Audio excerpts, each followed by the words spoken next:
Here are 5 things that I wouldn't do after being a flight attendant for 9 years.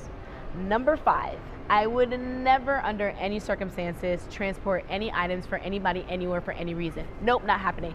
Have you seen Locked Up Abroad? Yeah. Number 4, I would never post my location while I'm still there. Unless there's security that's already prearranged, like a meet and greet or something of that capacity.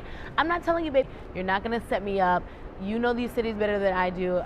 There's just too many variables that I'm not willing to risk. So if I'm posting about it, don't worry your pretty little head. I'm gone already.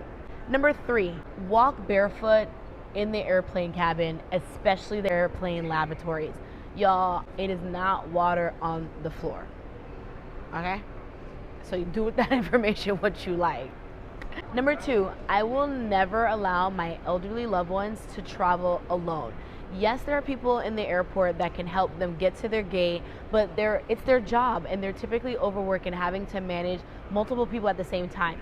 This often leads to your elderly loved ones being mistreated, so spare yourself the trouble and make sure that they're taken care of like they took care of you when you were little, and travel with them. And number 1, I would never allow my child to travel as an unaccompanied minor. Same thing. If you're not familiar with what an unaccompanied minor is basically where you're allowed to let your child travel who's under the age of 16, 15, 14, depending on the airline, and the airline will take responsibility of shuttling your child to and from the gate and to and from their destination.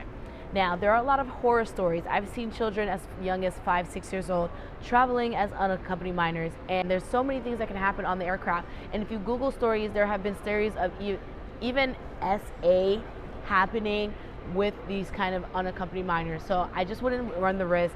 At the end of the day, this is somebody's job. Yes, flight attendants, pilots, gate agents, the aviation industry is revered, but we're all just clocking into a job, and I wouldn't want someone who's just at their job looking after my child while in transit. It's too many variables.